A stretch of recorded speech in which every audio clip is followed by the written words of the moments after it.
Buenas tardes a todos, muchas gracias por estar aquí. Con la presencia y presidencia de las excelentísimas vicerrectoras Begonia y Rosa, damos por iniciado el ciclo La Ronda, que gracias a Dios coorganizamos con nuestra Universidad Complutense de Madrid y este Colegio Mayor Argentino y otras instituciones que aquí van a mencionar. Y estoy muy contento, y mi misión como director del colegio es agradecer que iniciativas como esta se lleven a cabo en nuestro colegio mayor. Nuestro colegio, que ya tiene casi 52 años de vida, una fructífera vida académica aquí en Madrid, que renovamos la inscripción a nuestra Universidad Complutense hace un año y que estamos felices de recibir a argentinos, españoles, latinoamericanos y europeos en esta casa que es la casa de todos. Así, aquí se va a hablar fundamentalmente de derechos, como lo dice en el programa, y derechos de distintas generaciones, derechos que surgen con el paso del tiempo. Derechos que eran desconocidos hasta hace pocos años atrás, hoy están impuestos en nuestras sociedades. Pero uno de ellos, que es el derecho al trabajo, y de lo que se va a hablar aquí hoy, es un viejo derecho que todos los ciudadanos deben tener. El trabajo en sus distintas modalidades ha evolucionado de una manera plena desde las revoluciones industriales hasta nuestros días. Toda la gente tiene derecho a trabajar. Tiene derecho a una vida digna, tiene derecho a ser feliz. Ciclos como estos nos enorgullecen y estamos muy felices de coorganizarlos con nuestra Universidad Complutense. Y espero que todos saquemos provecho. Para el Colegio Mayor es un día de mucha felicidad. Muchas gracias para todos ustedes, muchas gracias por estar aquí y bueno, bienvenidos todos.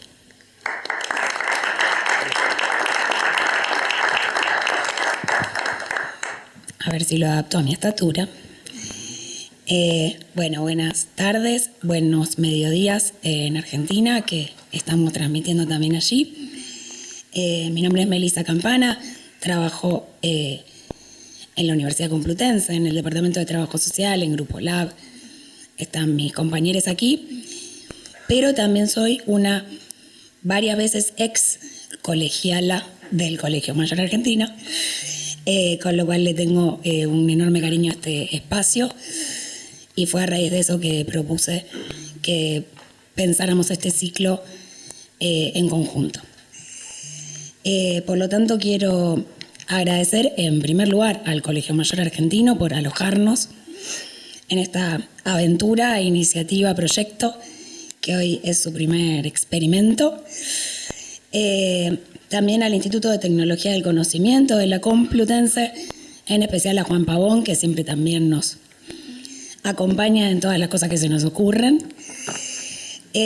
A la Facultad de Ciencia Política de la Universidad Nacional de Rosario, mi facultad, que está también transmitiendo. Al Centro de Investigación en Gubernamentalidad y Estado, en especial a Pablo Manfredi, a quien volví loco con los carteles, la difusión, los logos, etc. Al Colegio de Profesionales de Trabajo Social de Rosario, a Grupo Lab, muy especialmente a Renata Núñez, que también le dimos muchísimo trabajo extra, nos tuvo una enorme paciencia, y a la Fundación UCM, en especial a Patricia, Miriam, Ángeles y María, que también le dimos un trabajo importantísimo. Ahora Andrés lo va a comentar mejor, pero la idea de este ciclo es partir de un disparador, que sirva como provocación al debate, que en este caso es un cortometraje, alusivo a lo que vamos a discutir, y que luego se charle desde distintas perspectivas y puntos de vista acerca de diferentes, como decía Rodolfo, conjuntos, campos, áreas de derechos. Dada la cercanía al 1 de mayo, nos pareció lo más oportuno comenzar este ciclo hablando sobre los derechos asociados al trabajo. Y en eso va a consistir un poco. La idea es que al final del intercambio que suceda en la mesa, si las personas del público quieren comentar, preguntar, lo que fuere, más que bienvenido. Así que bueno, esperemos que todos disfrutemos y gracias por venir y por apostar.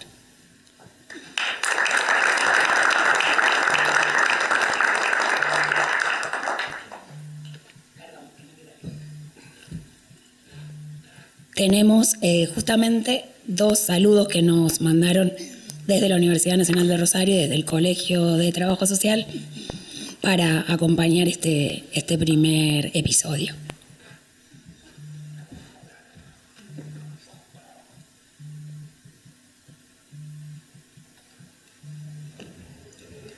Buenas tardes a todas y todos.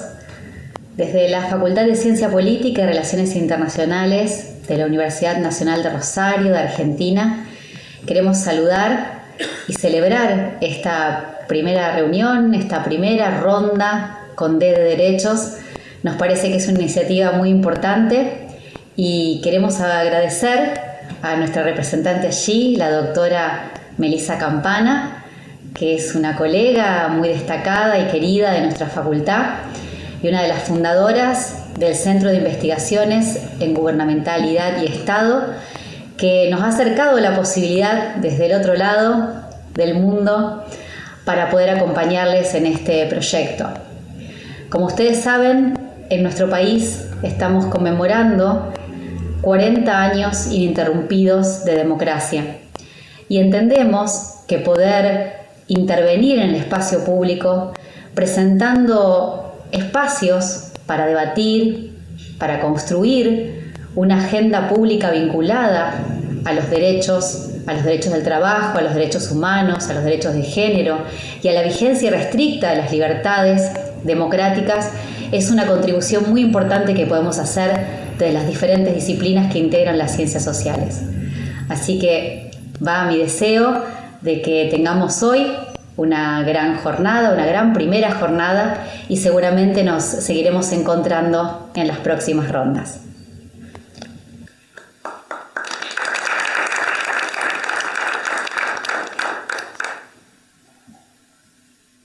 Hola, soy María Verónica Lorea, presidenta del Colegio de Profesionales de Trabajo Social de la Segunda Circunscripción de Santa Fe, Argentina. Nos sumamos como colaboradoras a estos debates y diálogos democráticos en el ciclo La Ronda. Esperamos que sean muy exitosos. Nos encontramos allí.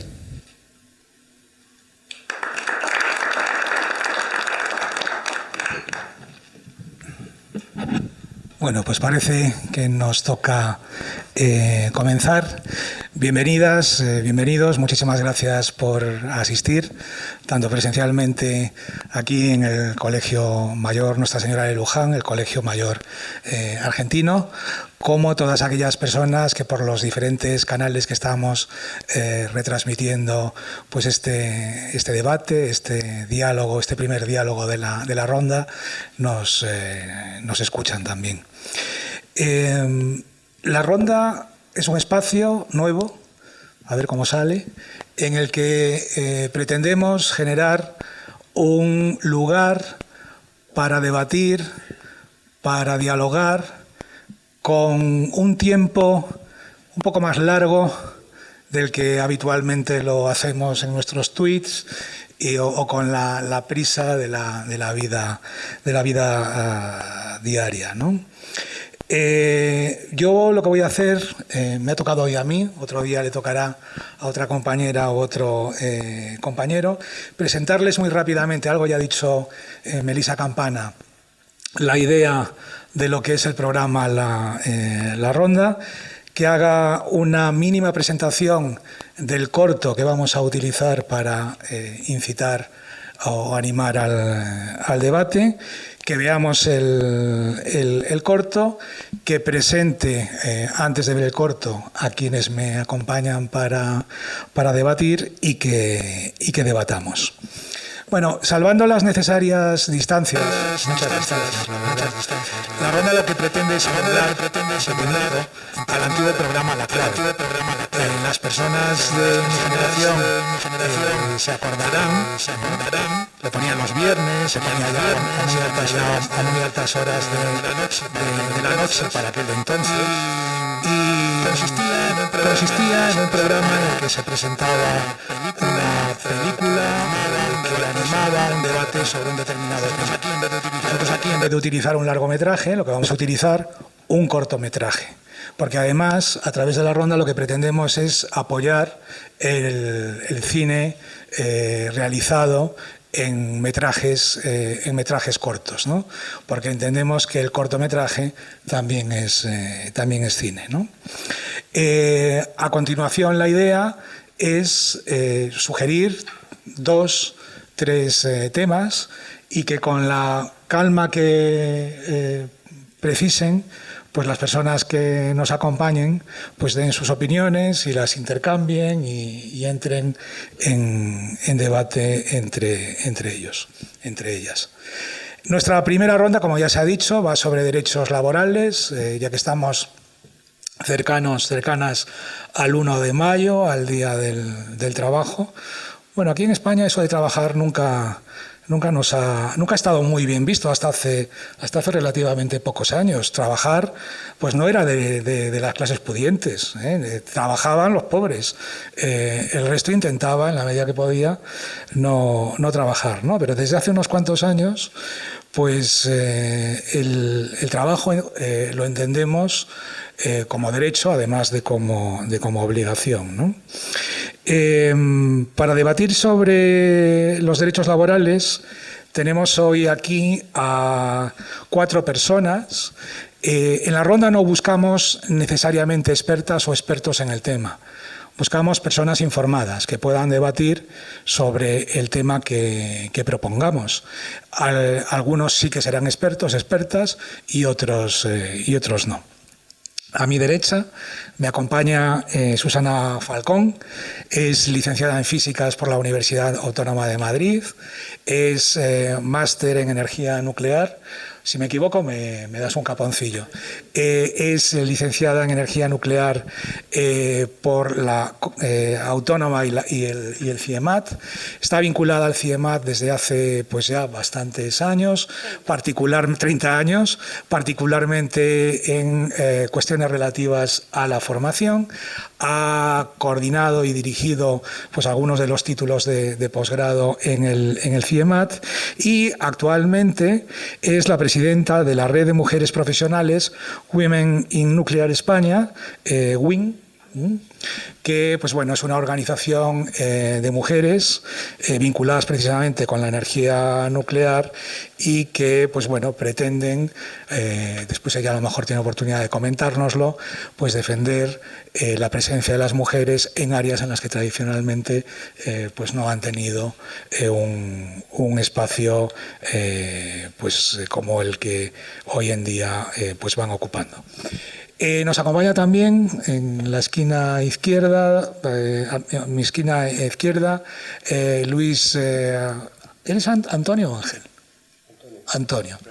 Luis A. Puig, me dijo que lo presentara así, que es doctor en Economía en Económicas por la Carlos III de Madrid, y es catedrático de la Casa, catedrático de Análisis Económico, y director del Instituto de Investigación ICAE UCM. Corrígeme, Luis, si lo digo más. Bueno, sus investigaciones en este momento se centran o se ocupan de las consecuencias agregadas de las decisiones de inversión e innovación en las empresas y las implicaciones de estos procesos en el crecimiento económico, y después también en lo que toca con el uso de energía y el medio ambiente. Y es colaborador de un blog que os recomiendo visitar asiduamente, que es interesantísimo, y en este momento es el editor del blog, que se titula Nada es gratis. Uno de los editores. Bueno, a mí me habían puesto aquí que eras el editor en jefe, pero bueno, eres uno de los editores. Pero bueno, fuera bromas, les recomiendo que sigan este blog porque es realmente interesante. A mi izquierda está mi compañera Rosa María de la Fuente, que es nuestra vicerrectora de estudiantes en la Complutense. Ella es profesora en la Facultad de Ciencias Políticas y Sociología, de aquí de la Complutense. Es doctora en Ciencias Políticas, con mención europea, premio extraordinario. Y bueno, tiene una larga experiencia investigadora y docente, entre otros temas, en los estudios contemporáneos de América Latina. Y finalmente tengo el placer de decir mi amigo Diego López Garrido, que en este momento es vicepresidente ejecutivo de la Fundación Alternativas, ha sido diputado desde el año 1993 en el Parlamento Español, fue portavoz del Grupo Parlamentario Socialista entre los años 2006 y 2008, secretario de Estado para la Unión Europea entre el 8 y el 11, y es académico también, es catedrático de Derecho Constitucional en la Universidad de Castilla-La Mancha, en excedencia, entre otras muchas cosas. Bueno, tenemos otros muchísimos datos sobre Diego López Garrido, pero todas y todos ustedes lo conocen, pero simplemente con que tecleen en Google Diego López Garrido, pues verán el enorme currículum que no nos daría pues 2 o 3 días para resumirlo aquí. Bueno, pues estas son las personas con las que queremos debatir o que queremos que debatan hoy con nosotros, y para animar el debate vamos a visionar un corto titulado Arrastras, que ha protagonizado y dirigido Román Reyes Hijo. Y digo Román Reyes Hijo para no confundirlo con nuestro compañero en el catedrático de Sociología y Ciencias Políticas, Román Reyes, que es un profesor de la casa muy conocido en el ámbito de las ciencias sociales. El documental Arrastras ha conseguido premios muy importantes, tanto en lo que se refiere a su dirección como a el ámbito actoral.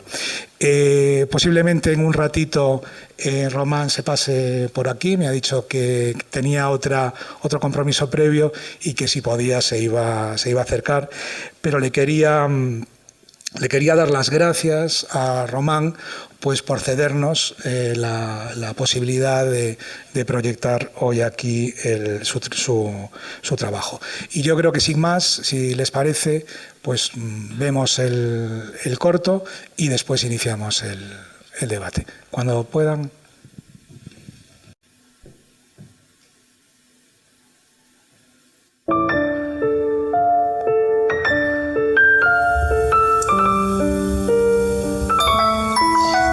Hostia.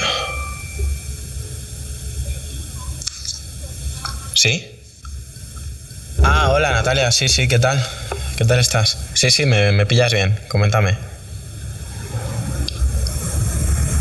¿Para este jueves? Sí, voy a mirar un segundín. Estoy mirando en la agenda un segundín. Vale, sí, lo tengo libre. ¿Para qué sería? Sí, tengo experiencia en eso, o sea que no hay problema. ¿Y qué te iba a comentar? El tema salario y tal, que nos lo comentáis en la entrevista. Me gustaría saberlo para, no sé, lo típico, ¿no? 7 euros brutos la hora. Ya. Bueno, vale, sí, ya sabes cómo están las cosas, como para decir que no, ¿sabes? Sí. Ah, sí, que hay que pasar casting antes. ¿Miércoles? ¿A qué hora? Que no sabes la duración. ¿A las 4? Vale.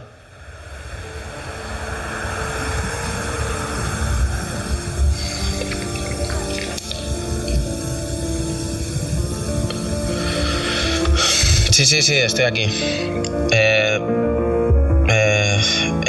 No sé, Natalia, la verdad es que me lo estoy pensando. No, ya sé que te había dicho que sí. ¿Por qué? 7 euros brutos, creo que pagáis menos que nunca y las cuentas no han bajado. Discúlpame que te lo diga, pero me da la impresión que os viene muy bien la crisis. Ya no se paga nada, ni las carreras, ni nada.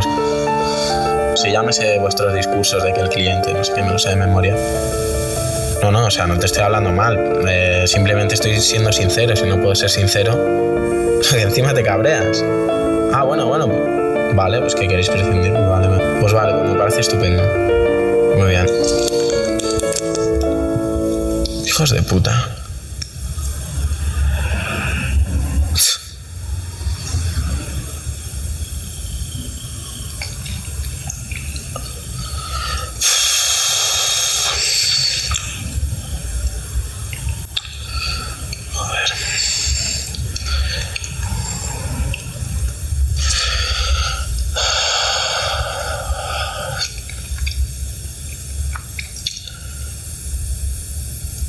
Sí, Natalia.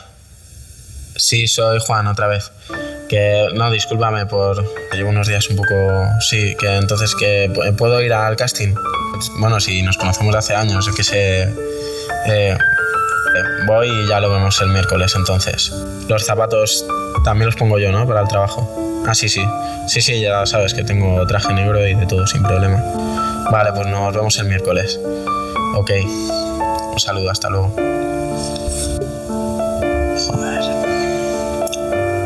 Dame culos. Tengo que ser culos, tío. Tranquilo.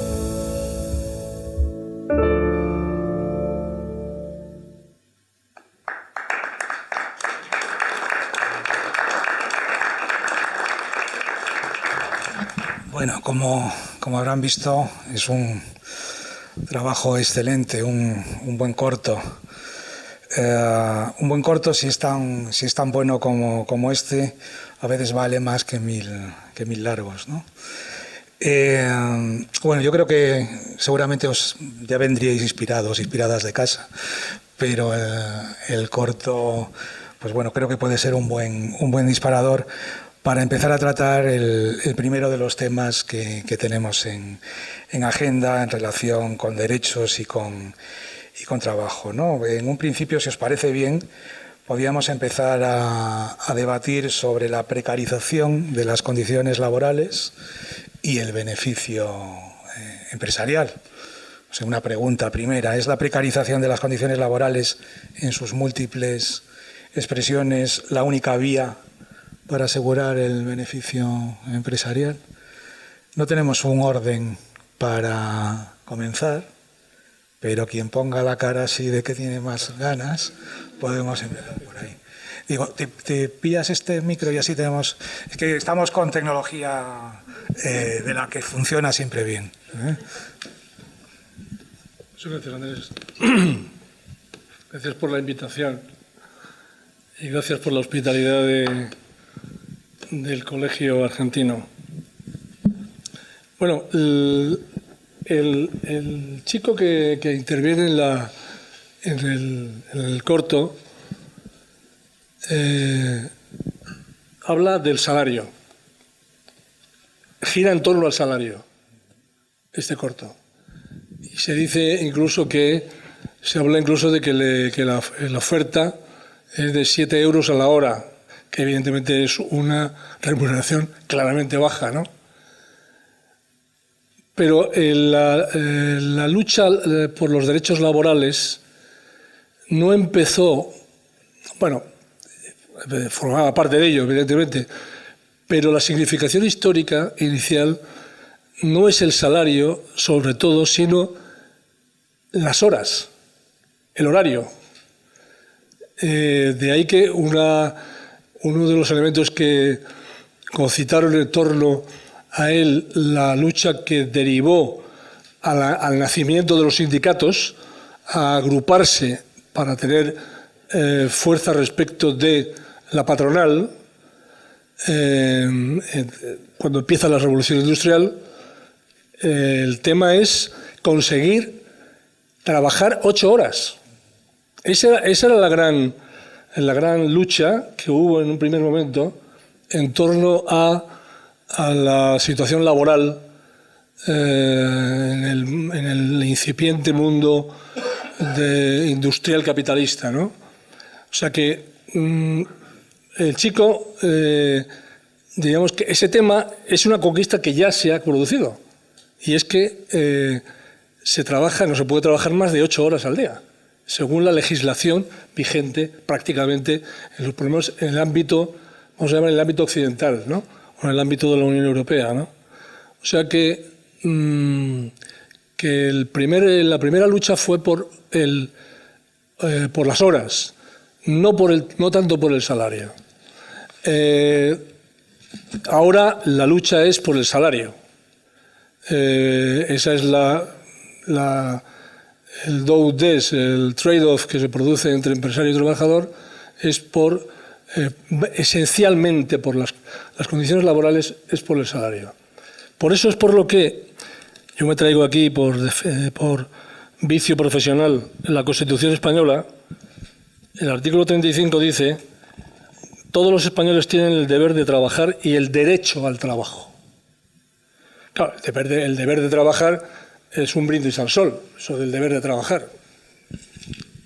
Pero el derecho al trabajo es realmente lo más significativo de este artículo, que dice después, dice el derecho al trabajo y a una remuneración suficiente para satisfacer sus necesidades y las de su familia. O sea, que son los dos elementos que aparecen en este artículo central de la Constitución española, el artículo 35, es un derecho a trabajar, que es muy significativo, porque hay que decir que este es uno de los principios rectores de política económica y social. El derecho al trabajo no está en la Constitución española como un derecho fundamental. La libertad de expresión es un derecho fundamental, la libertad de reunión, pero el derecho al trabajo, pero se dice derecho. Es importante la expresión derecho. No habla de cualquier cosa, sino de la expresión derecho. Todo esto nos abriría, o que podemos entrar luego, la gran cuestión de determinados derechos que no están como verdaderos derechos en la Constitución española y que deberían convertirse en derechos fundamentales. Ahora, por ejemplo, con el tema de la vivienda. Ese es un debate. Si la vivienda, que no es un derecho fundamental, hay un derecho a la vivienda, pero no es un derecho fundamental, si pudiera adquirir todas las garantías que tienen en la Constitución los derechos fundamentales. En legislación, leyes orgánicas, recurso de amparo en el Tribunal Constitucional, todo esto, ¿no? Entonces, tenemos por una parte el tema derecho, vamos a aparcarlo, porque podría dar lugar a un debate interesante, y habla de la remuneración suficiente. En España, tengo aquí los datos, en España tenemos la remuneración probablemente más baja de la Unión Europea. Los datos son, en cuanto a esta brecha salarial, los españoles cobran un 31% menos que la media europea en salario. En el 2008 cobraban un 23% menos. Hemos ido a peor. Se ha agravado esta situación. Es decir, la brecha salarial se ha ampliado. La brecha salarial con respecto a Europa. Y hay algunas razones que podemos dar para esto. Primero, es un país, España, de los países que más paro tienen, aunque ha ido bajando, es verdad, pero es el de los que más paro tienen. El paro tira para abajo el salario, claro, porque tienes menos capacidad negociadora. Es un país muy de servicios. El turismo tiene una presencia extraordinaria y al ser muy de servicios y no industrial, tira para abajo también el salario. Es un país muy de pymes, de pequeñas empresas, no es un país de grandes empresas, de pequeñas empresas, por tanto, también hay mucha menos sindicación en las pequeñas empresas que en las grandes empresas. Son algunos de los elementos que explican esta situación laboral, esta precariedad en el salario que hay en estos momentos. ¿Me dejas que te haga una pequeña puntualización? Digo, yo creo que el corto da otras pistas añadidas a la precarización salarial, que son las que tienen que ver con el tiempo. Juan, el protagonista, tiene que ir a hacer esas 8 horas, que sí, se van a cumplir legalmente las 8 horas, pero entre que va y vuelve, el tiempo que tiene que estar esperando a que hagan el rodaje que tengan que hacer o a lo que iba. O sea, yo creo que dándote totalmente la razón, que hay una precarización muy importante en cuestión salarial, pero el pacto conseguido después de la Segunda Guerra Mundial, en donde se había conseguido abolir mucho antes, ¿no? El trabajo infantil, las largas jornadas laborales, el descanso semanal también se había logrado, el aseguramiento de los trabajadores. Muchos de esos derechos o muchas de esos logros, en los últimos años, ya desde hace un proceso bastante importante, no sé, yo creo que también están ahí. No, es verdad, tienes razón. De hecho, la otra pregunta que nos vas a hacer es sobre ese tema. Claro. Porque ahora hay un revival sobre el tema de las horas con el asunto de la semana de cuatro días. Sí. Hay una vuelta otra vez. De eso después hablamos. ¿A quién le apetece? Rosa.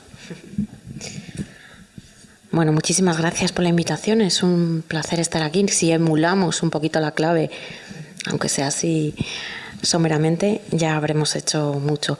Deseo muchísima suerte a la iniciativa, ¿no? Y desde luego que es un honor estar aquí sentada con estos grandes, ¿no? Esta imagen que yo veo en el corto, yo la veo muchos días, a muchas horas, porque nosotros vemos estudiantes continuamente que viven en una situación de ansiedad constante por llegar a poder financiarse sus estudios y su vida al mismo tiempo que desempeñan una actividad laboral. La universidad tiene que hacer una reflexión sobre cómo podemos mejorar la posibilidad de la conciliación del estudio con la vida laboral, pero desde luego lo que nosotros observamos es una precarización general. Y parte de eso se ve en el vídeo. Por un lado, no estoy segura que esas condiciones salariales y esas condiciones del empleo que se le están presentando sea una estrategia únicamente de mejorar la productividad. Creo que son estrategias que sistemáticamente en los últimos años han abonado esa precariedad. Por ejemplo, yo tengo estudiantes que me dicen no he podido asistir a clase porque me cambian el turno en el último minuto, porque estoy de mañana y me pasan a tarde, porque no me avisan, porque me genera una sensación de inseguridad, que no puedo planificar ni siquiera el tiempo de estudio. Empresas que no permiten, por ejemplo, el tiempo para realizar los exámenes, pero sobre todo esa sensación de que no dependen de su tiempo. Cuando él dice voy a mirar la agenda, lo que está diciendo es pues si tengo otra cosa, entre que tengo que hacer la prueba y luego tengo que hacer el casting y luego tengo que hacer el y además me van a... Claro, estoy en una situación, pero tampoco puedo decir que no, precisamente por esa precarización general, ¿no? Y hay un momento en el que a él, antes de contestar, se le llenan los ojos de rabia, ¿no? Decir, es que no puedo permitirme decir que no. De hecho, cuando dice que no, al rato se arrepiente y dice, es que no me puedo permitir decir que no. Y ese yo creo que explica muy bien esa sensación de precariedad generalizada en todos los ámbitos, ¿no? Yo no tengo muy claro que estos ritmos de trabajo, estos cambios de horas, estos chantajes que continuamente les hacen a los trabajadores tenga que ver con el aumento de la productividad o con la necesidad de que los trabajadores tengan esa sensación de inseguridad y por lo tanto se pueda hacer esa bajada sistemática de salarios porque son servicios, porque dependen de un otro, porque están subcontratados, porque no se sabe, ¿no? Y al final se crea toda esa sensación de inseguridad. Otra de las cuestiones que a mí me parece que se muestra no solo es que son jóvenes, sino que son jóvenes precarios y son jóvenes, podríamos decir, que tienen necesidad de entrar en el mercado, de participar en el mercado laboral precisamente en trabajos precarios, ¿no? Trabajos precarios. Y lo que nosotros nos damos cuenta es que parte de nosotros vemos que hay una precariedad que tiene que ver con el salario, que tiene que ver con el horario, que tiene que ver con toda esta...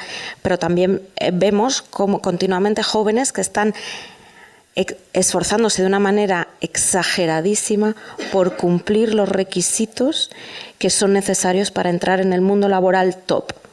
¿Sí?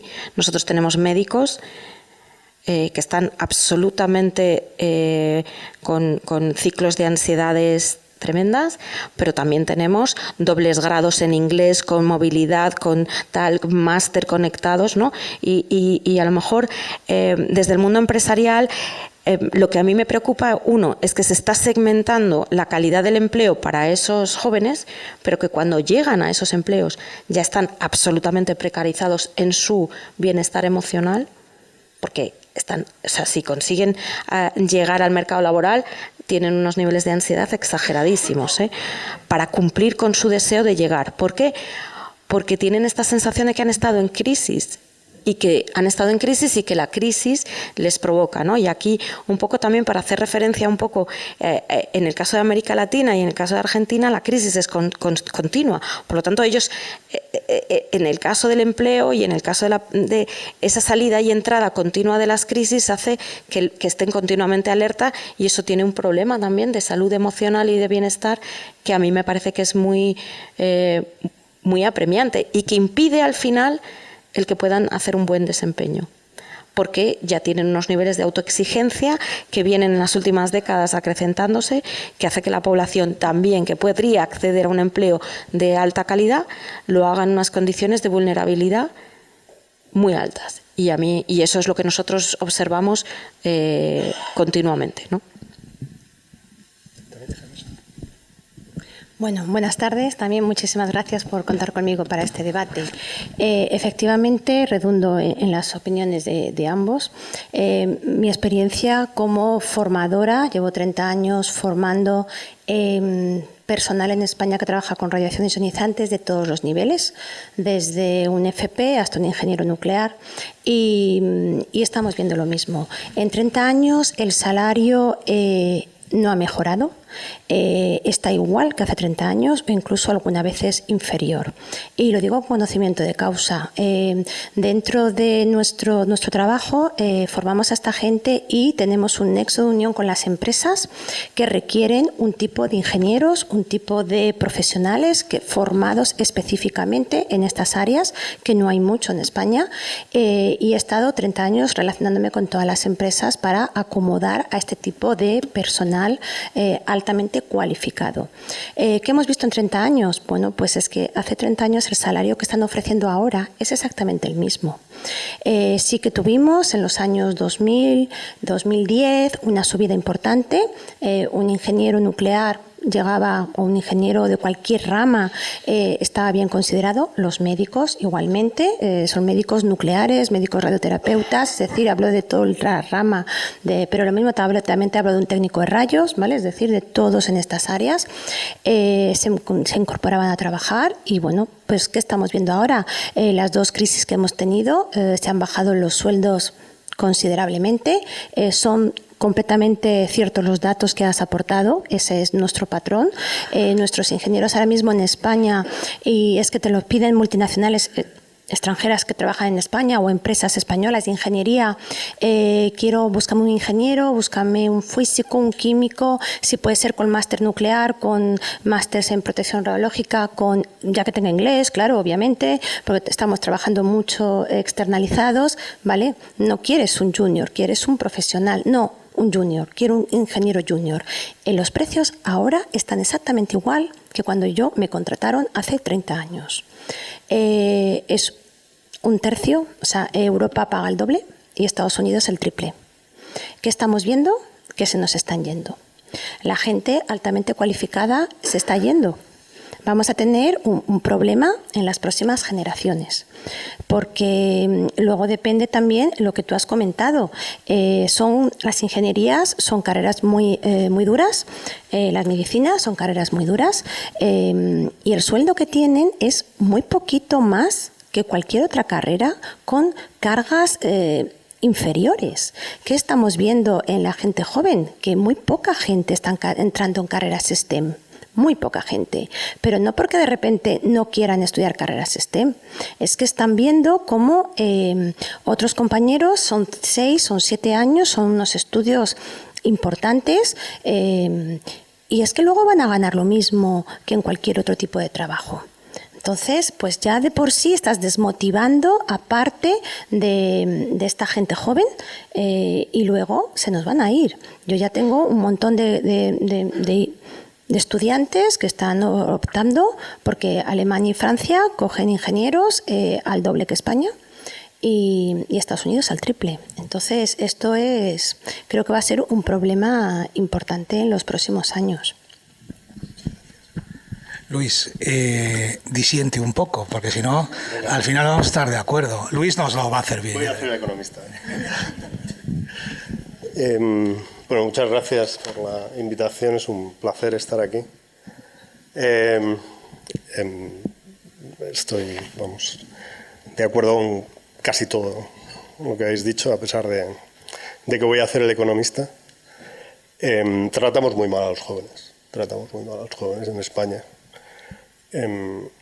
Quizá una de las misiones más importantes que tiene un mercado de trabajo que funciona es facilitar que los jóvenes se incorporen a su primer empleo.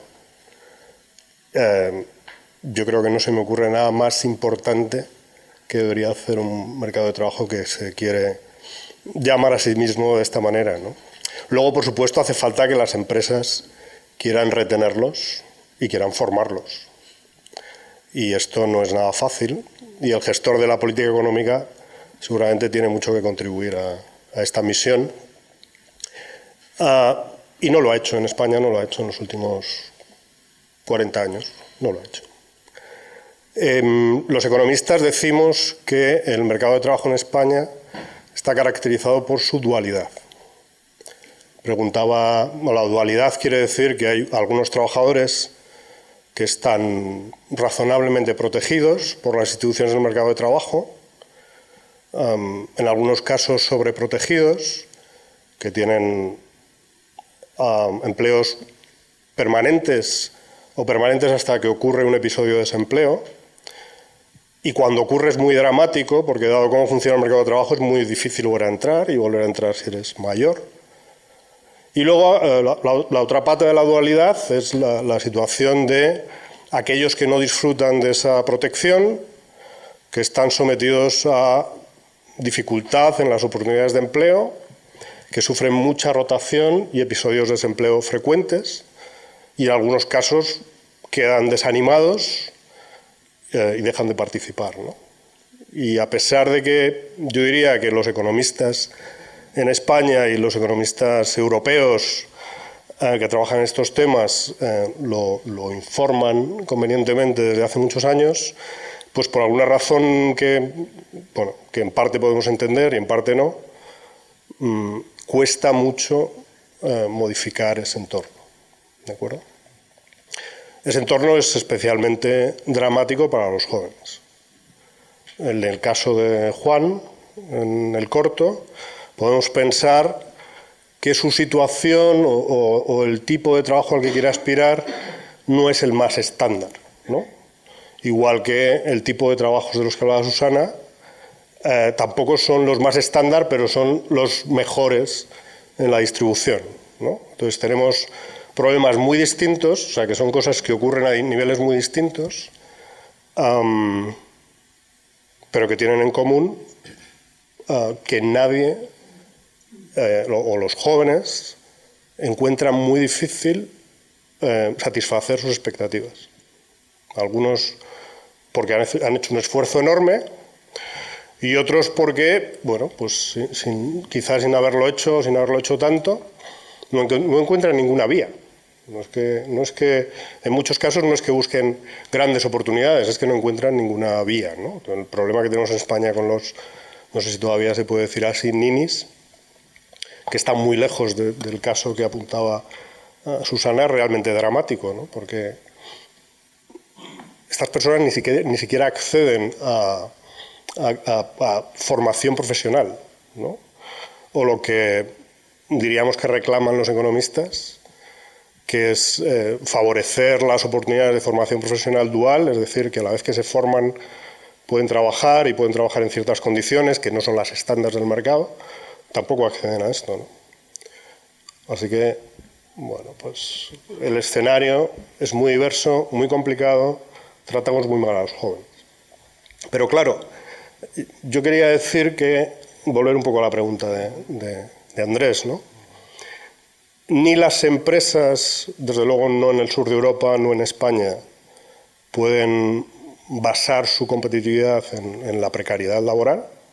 Eso no tiene sentido, eso no tiene futuro, eso lo que da es lo que, ¿no?, el escenario que describía Susana, de empresas que no son capaces ni de remunerar adecuadamente a sus trabajadores más formados.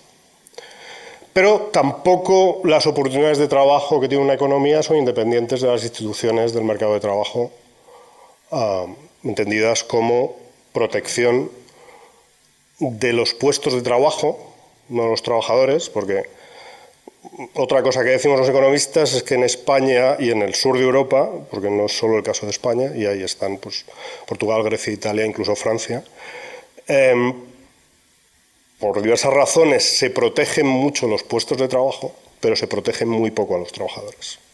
Así que la legislación de protección al empleo está muy orientada a que los puestos de trabajo se mantengan, ¿de acuerdo?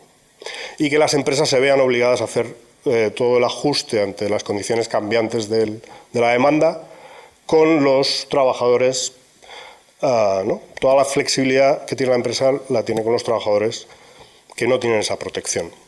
Y luego la otra pata de las instituciones del mercado de trabajo pues son los mecanismos de negociación colectiva. Entonces, lo que dicen los economistas que saben de esto es que, en general, los mecanismos de negociación colectiva que contribuyen a determinar la forma en la que se fijan salarios en las empresas tampoco son los más adecuados para combatir esta dualidad. Con lo cual, esta dualidad nos persigue, ¿de acuerdo? Y para terminar, cualquier espectador, yo también veo el dilema moral de Juan.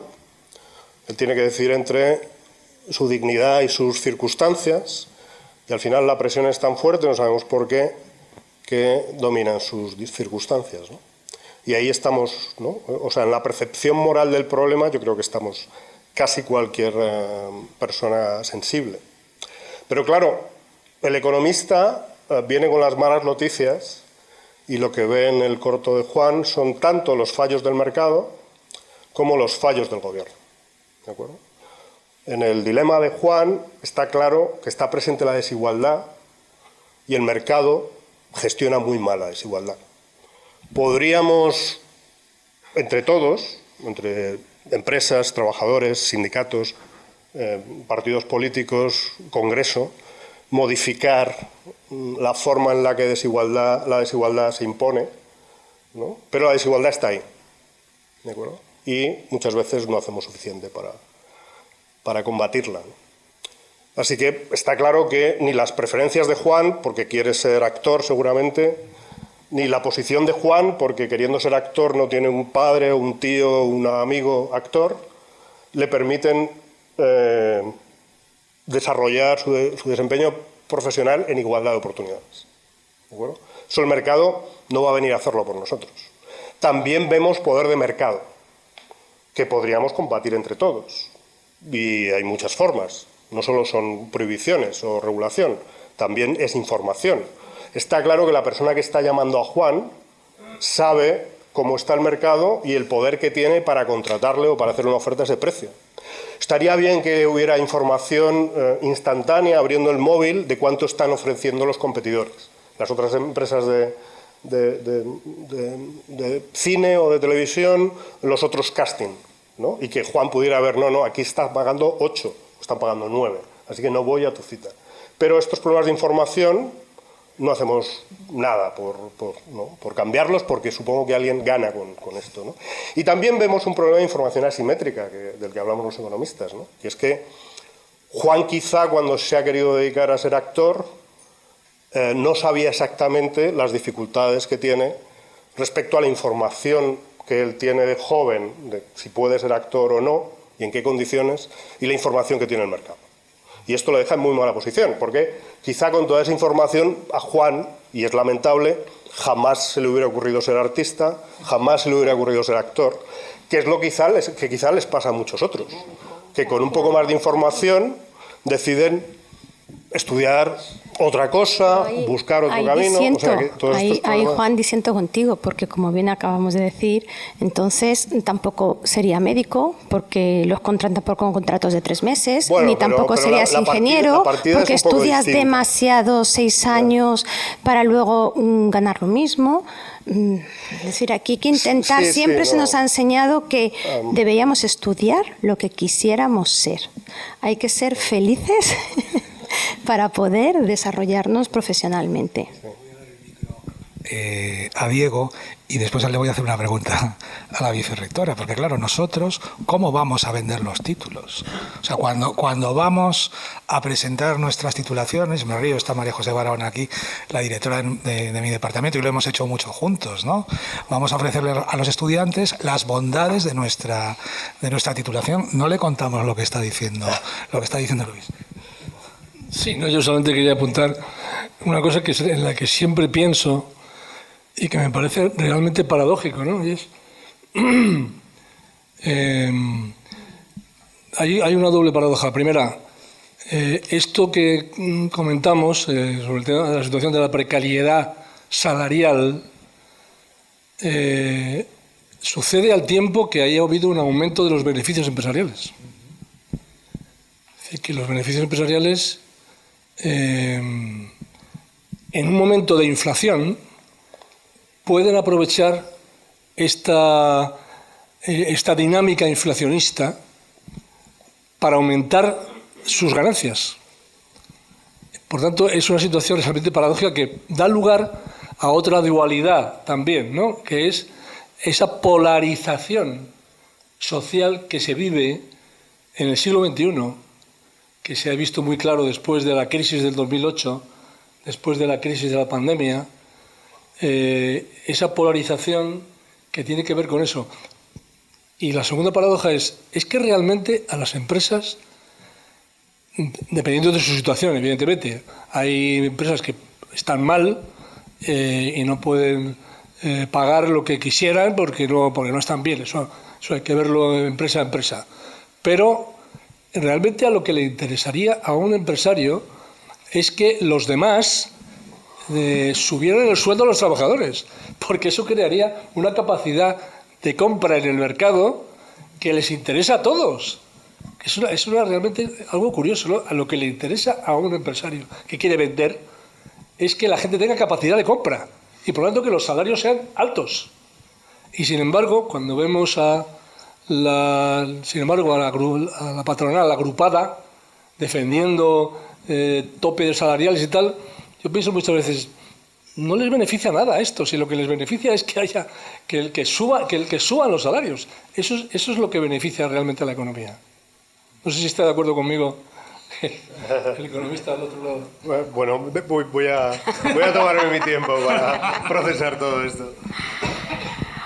Bueno, nosotros tenemos contestando a la pregunta, nosotros tenemos una unidad de orientación y difusión, tenemos ferias, vamos a los institutos, explicamos, y desde luego que nosotros sí que hacemos una reflexión sobre que primero sea realmente una vocación.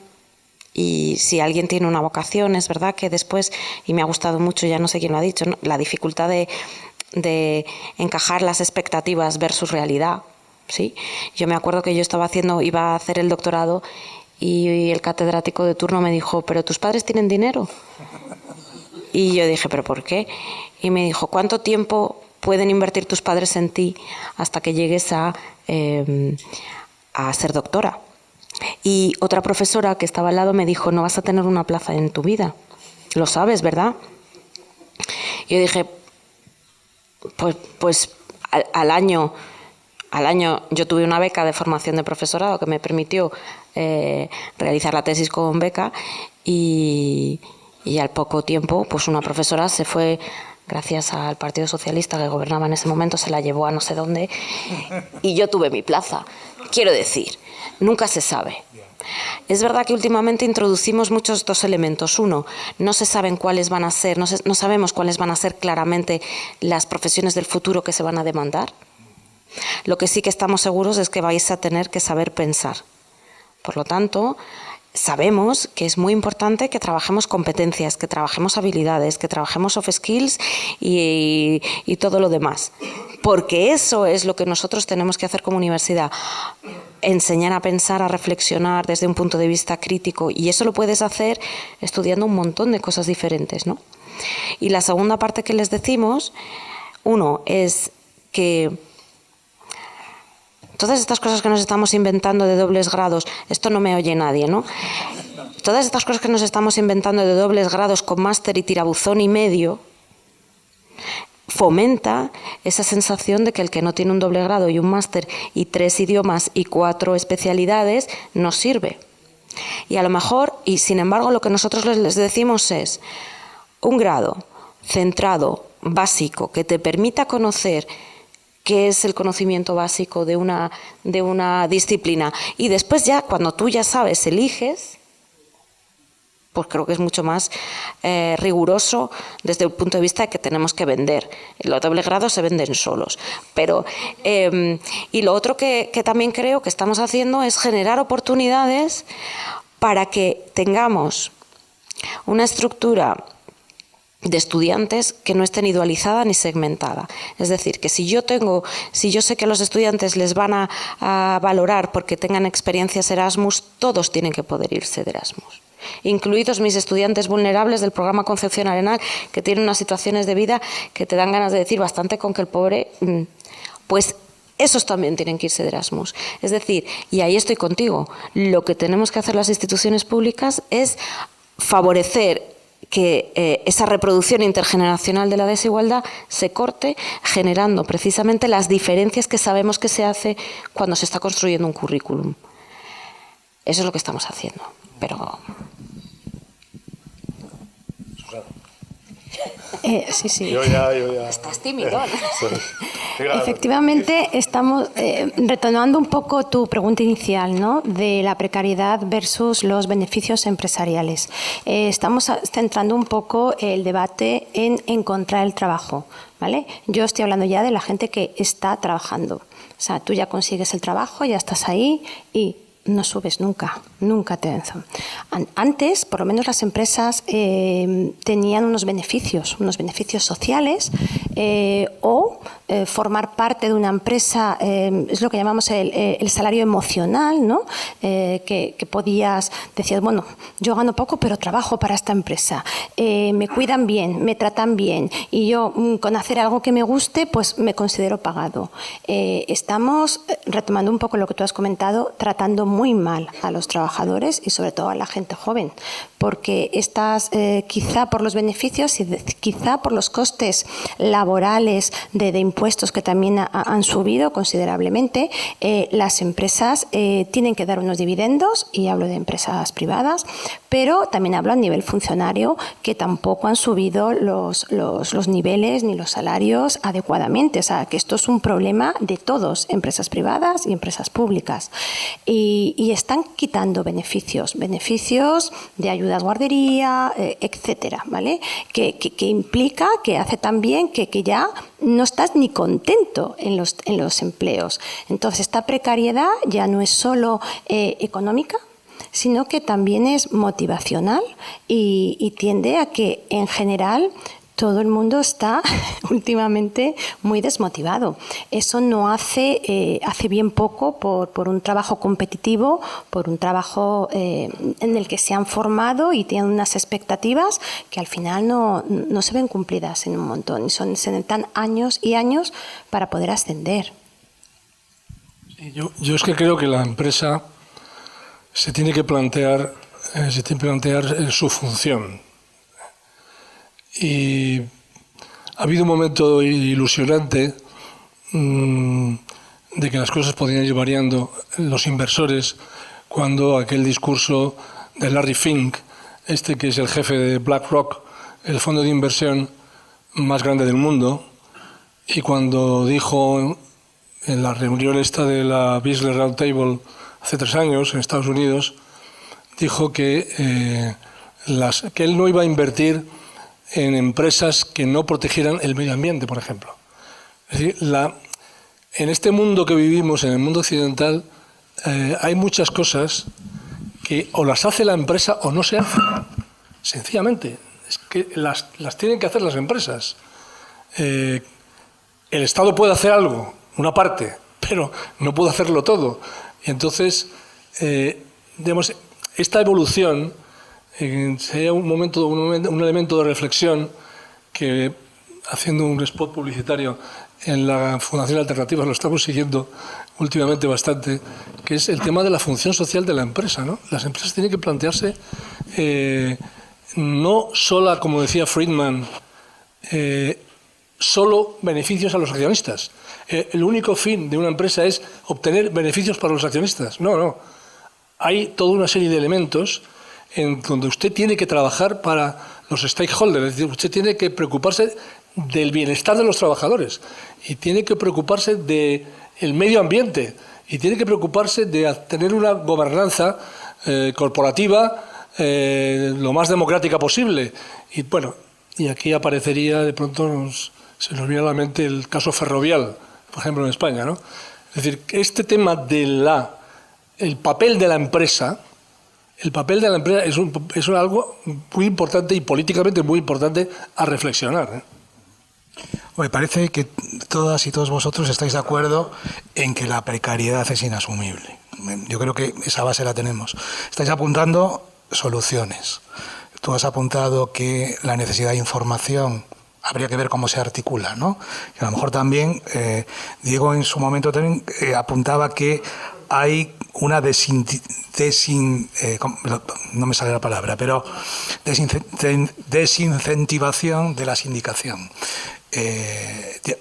Los sindicatos siguen ahí, pero a lo mejor no están jugando el papel que los trabajadores les deberíamos demandar, ¿no?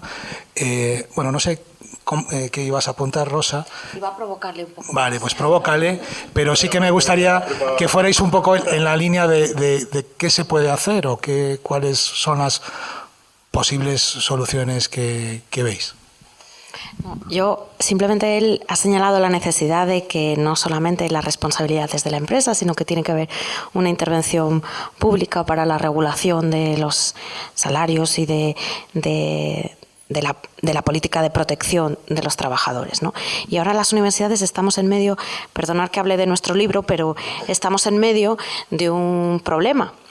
Y es que precisamente una intervención del Ministerio de Asuntos Sociales para mejorar la protección de los estudiantes en prácticas en las empresas y en la administración pública, se ha introducido la necesidad de que coticen en la seguridad social. Las universidades estamos con los pelos así de punta porque nosotros siempre hemos defendido que era formación, no era empleo.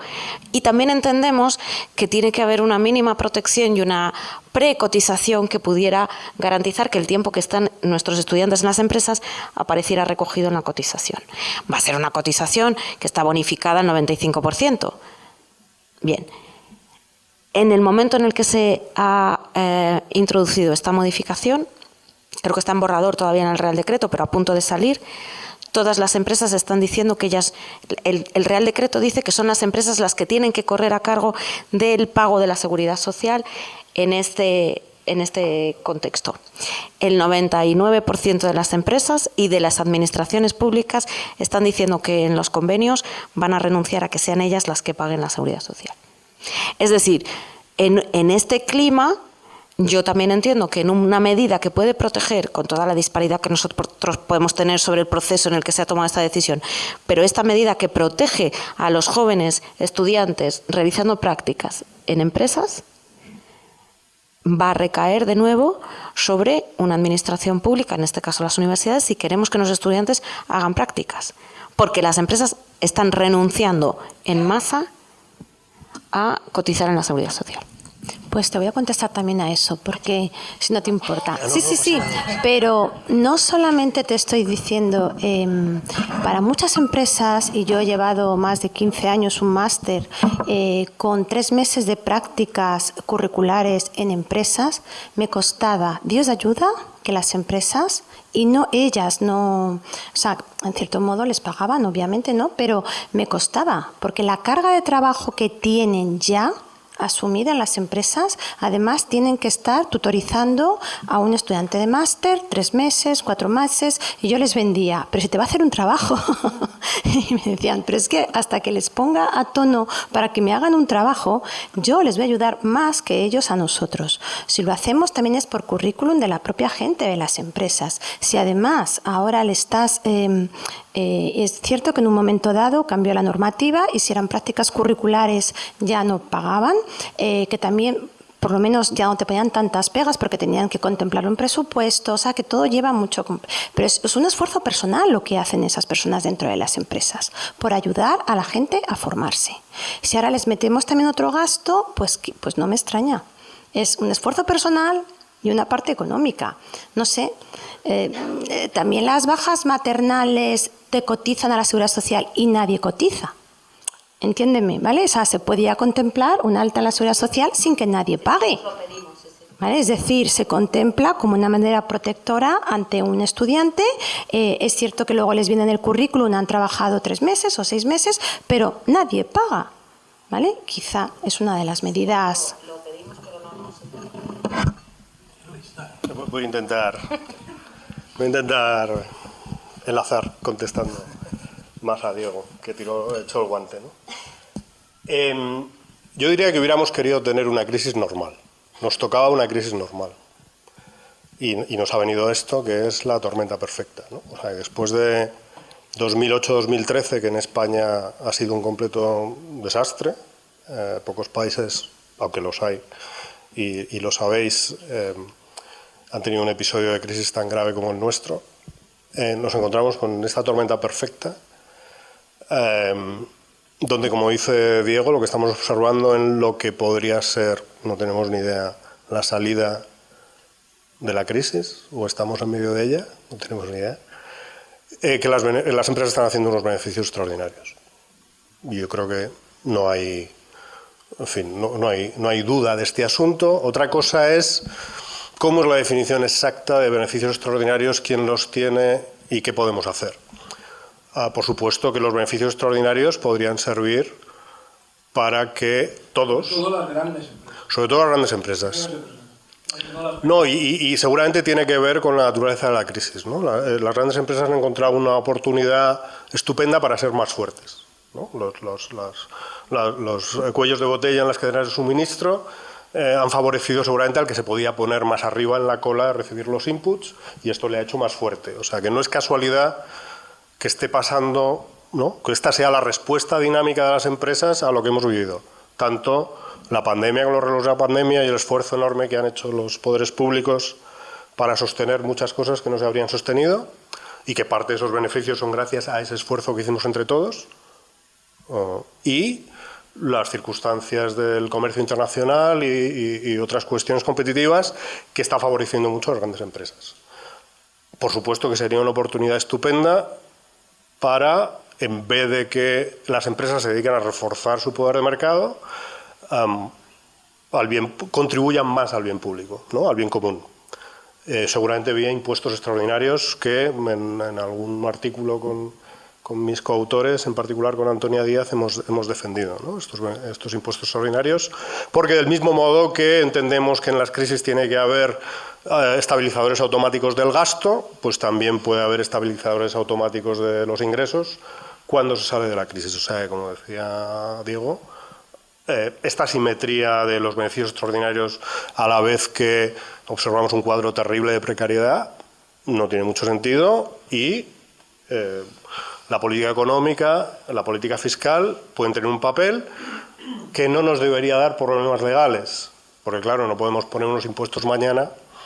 O sea, que no se pueden cometer errores de diseño con estas cosas, que son demasiado importantes, ¿no? Pero Esto es más largo, ¿no? Nos habíamos acostumbrado que la política monetaria, que no quiero ponerme muy técnico, era la que resolvía nuestros problemas.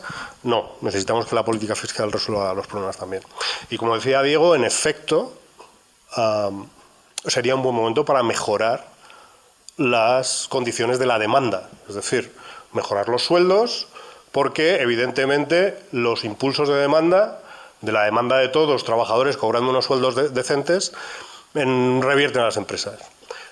Desde luego, si esto no sucede en el corto o medio plazo, va a ser un desequilibrio enorme. Las empresas deberían empezar a reconocerlo.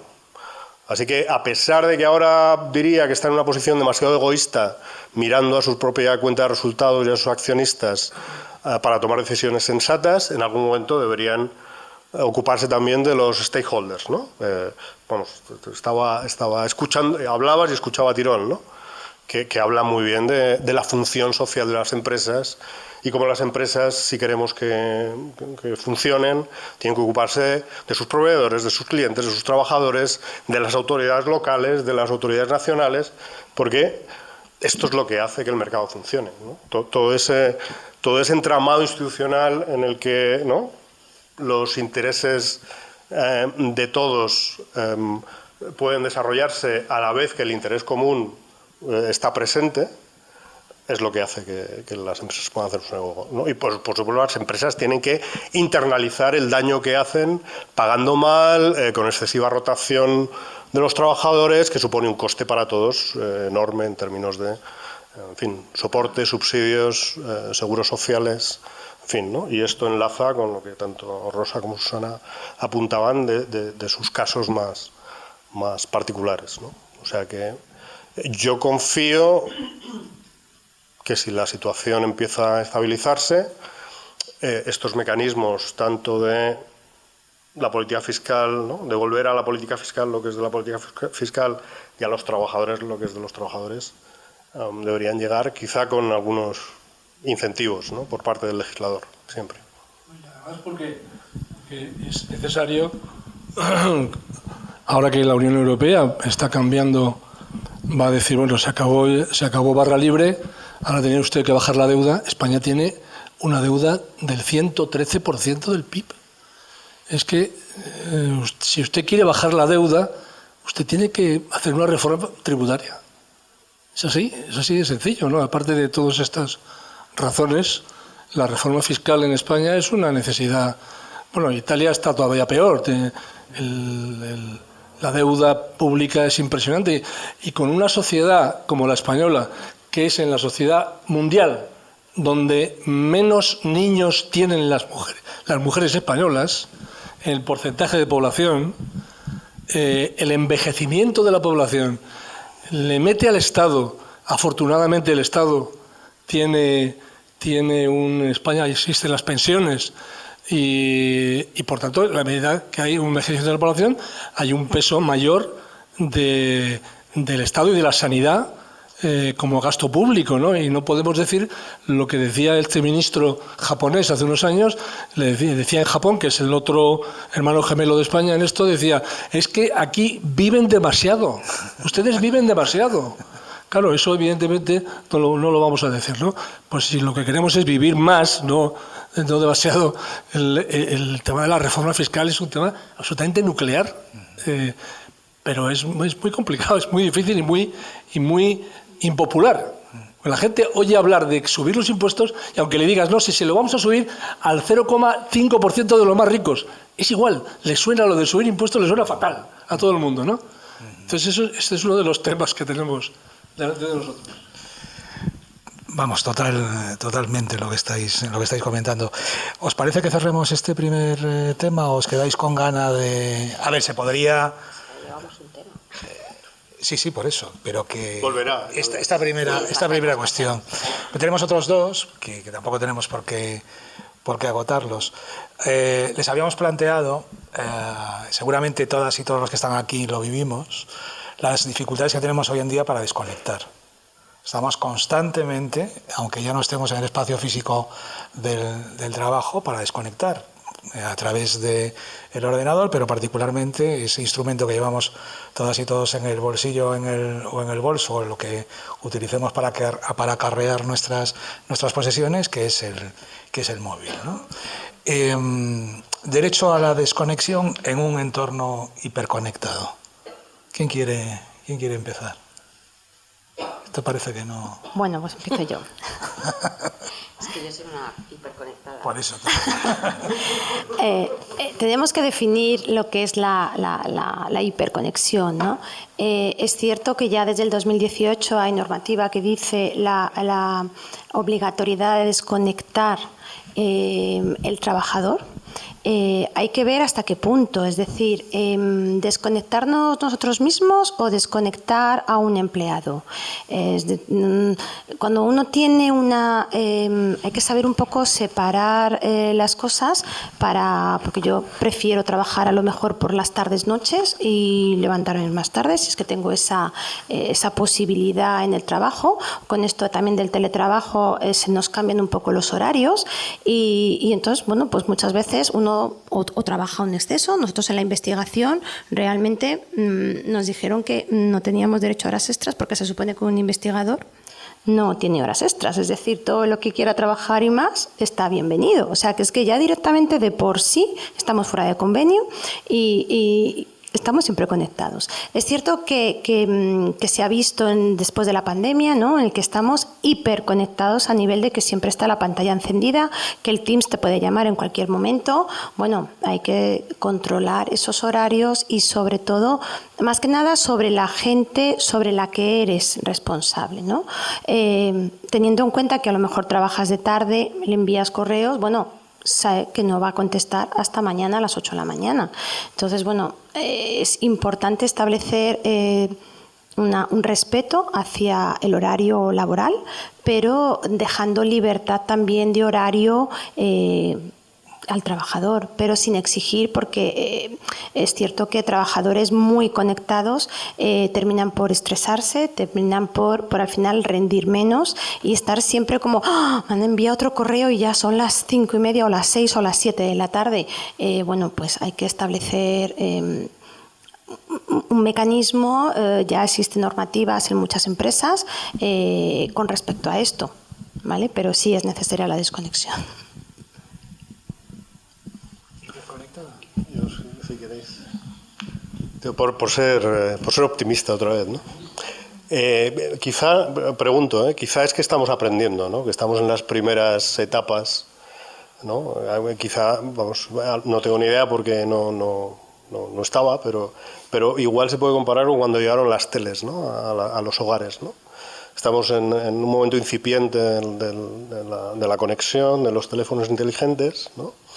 Y quizá en poco tiempo pues también conseguimos acercarnos a lo que vaya a ser el equilibrio, que espero que no sea el equilibrio de las distopías, Blade Runner y cosas así, ¿no?, sino que sea una cosa de uso moderado y de capacidad de conciliación y desconexión, ¿no?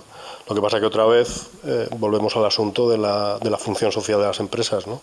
Y aquí hay unos métodos organizativos quizá exacerbados en España, porque se combinan con unos horarios que nunca hemos sabido manejar muy bien, que hace que, pues eso, ¿no?, jornadas larguísimas, sea de teletrabajo o sea en la oficina, porque parte de esto pasa también porque si no está muy claro el output de nuestro trabajo, lo fingimos, ¿no? Y una forma de fingirlo es una presencia excesiva, ¿no? Yo estoy seguro que en otros sitios donde claramente en puestos similares está muy clara cuál es la contribución al valor añadido, al valor de la empresa de cada trabajador, les es mucho más fácil conciliar, mantener unos horarios razonables. En fin, que hay una parte que estamos aprendiendo y hay otra parte que quizá hacemos las cosas especialmente mal también desde el punto de vista organizativo en España, por el tipo de producto que ofrecemos, que no es un producto de mucho valor añadido, que no es un producto muy tecnológico, donde es muy difícil hacer la diferencia sobre quién es el buen trabajador y el que no lo es tanto, y además es muy complicado dar premios adecuados, ¿no? Los incentivos personales están relativamente mal vistos, en las empresas se prefiere que todo el mundo, ¿no?, reciba el mismo trato, los juristas están por todas partes favoreciendo el trato igual en vez de la eficiencia quizá, y bueno, pues complica más las cosas. Bueno, yo quiero decir que al respecto que esto tiene mucho que ver con la psicología. Tiene mucho que ver con la psicología. 2 ejemplos. Yo tengo un hijo que vive en Zúrich, que es arquitecto y vive en Zúrich. Y que se ha tenido que ir a Zúrich porque en España no encontraba trabajo. Se ha tenido que ir a Suiza. Y entonces él me cuenta, dice, allí en mi estudio la gente se va cuando termina el horario, que no sé, termina a las 6 de la tarde o 7 de la tarde. Y el que se queda trabajando está muy mal visto. Está mal visto porque este no es suficientemente eficaz, necesita más horas para terminar su trabajo. O sea que es una cuestión cosa que en España no hay muchos casos que conocemos de gente que se queda simplemente para que le vean que se queda. Y y luego otro factor fundamental aquí es que existe una adicción al móvil, una adicción al ordenador. Se ha convertido en una adicción. Yo venía en el metro esta mañana y iba de pie en el metro, en un vagón. Todo lo que yo podía ver a mi izquierda y a mi derecha, todo el mundo estaba con el móvil. Todo el mundo. He dicho, voy a mirar a ver si veo a alguien que no esté mirando el móvil. Todo el mundo con el móvil. O sea que hay un tema también adictivo que explica algunas de estos elementos de la desconexión. Tiene muchos usos. No. Estaría bien saber quién está leyendo quién está viendo otras cosas. Sí, eso es quizás un poco lo que tiene que ver con que se han borrado los límites espaciales de dónde se trabaja. En la medida en la que nosotros podemos trabajar en la nube, podemos trabajar en cualquier espacio, son más difíciles los controles, ¿no? También, porque una cosa es que tú tengas un equipo de trabajo que sea el que te puedan desconectar y decir, bueno, hasta ahora no se puede consultar ningún documento, no se puede trabajar, ¿no? El equipo de trabajo es uno y el problema es que se ha deslocalizado. Y eso, que es muy útil, porque es espectacularmente útil, creo que lo que hace es que podamos estar trabajando en todos los sitios a todas las horas. Y yo estoy de acuerdo en que tendría que haber la flexibilidad suficiente para que si yo puedo estar trabajando una vez que me he ido a casa, he recogido a la niña, y ahí puedo ponerme a trabajar, siendo respetuosa con aquel otro con el que voy a escribir, puedo programar los envíos de manera que le lleguen a la hora justa, bueno, pues tendríamos que tener esa posibilidad de flexibilidad. De la flexibilidad de cuándo trabajar, ¿no? Sin molestar al otro.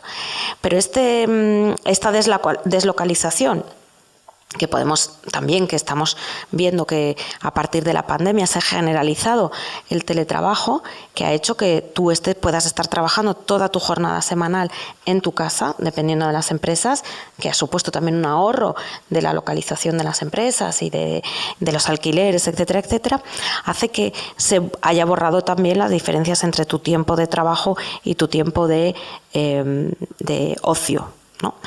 Y en el teléfono pasa lo mismo, puedes estar contestando un correo de trabajo y al mismo tiempo estar chateando con tus amigas es decir, estás tan hiperconectado que al tiempo estás trabajando y al tiempo estás disfrutando, no hay barreras, se están borrando las barreras espaciales, las barreras mentales también de cuándo es un tiempo de trabajo y cuándo es un tiempo de ocio.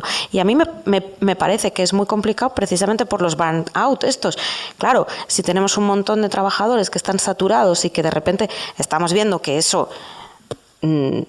tiene ese primer impacto, y el segundo impacto para mí tiene que ver con que es necesaria la desconexión para poder pensar, para que los académicos podamos leer, Porque estar tan hiperconectado al final te hace que estés a un ritmo tan acelerado que no puedes ni siquiera reflexionar, leer, ya no digo un libro, un paper, ¿no? Porque estamos súper acelerados.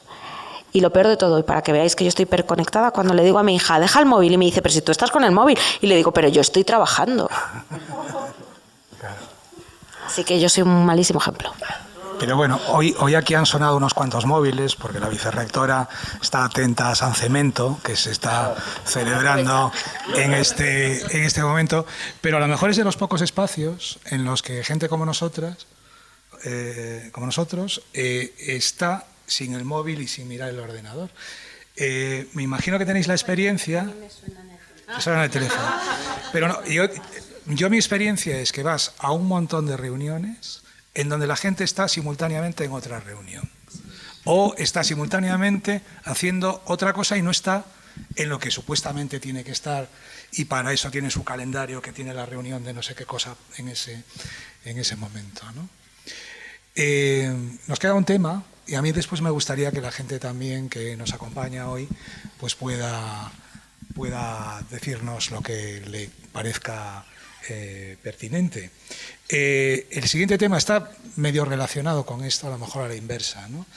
Que es, bueno, ¿cómo os posicionáis o qué opinión tenéis ante las propuestas de reducción de la jornada laboral?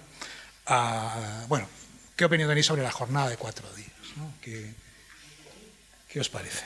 Muy fan, muy fan. ¿Tú estás seguro que muy fan? Bueno, no es una propuesta. Ya está desde hace 15 días, ¿no? Y de hecho está piloto en la Comunidad Valenciana. Tengo compañeros en la Comunidad Valenciana. Los médicos los de atención primaria, que se salen por las orejas porque están teniendo solo 4 días de trabajo. Trabajamos con empresas que ya no tienen los lunes, por lo menos, trabajo. Son jornadas de 32 horas. Tienen que hacer lo mismo que hacían en 40, en 32. De momento van locos. ¿Y qué supone eso? Realmente, para hacer el mismo trabajo en 4 horas, o sea, en 4 días, necesitas un empleado más o 2 empleados más. Entonces, ¿qué necesidad tenemos de semanas de 4 días? ¿Aumenta la competitividad?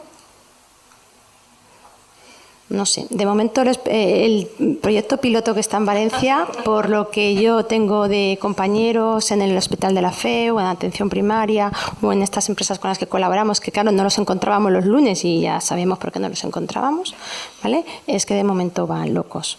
La idea también en las empresas, yo había leído que primero a nivel nacional solo se iba a implantar en un tipo de empresas industriales para que se acomodaran.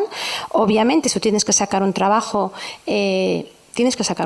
son X horas, y si tienes solo 4 días tendrás que contratar a alguien más entre semana para que te aumente esa productividad, ¿no?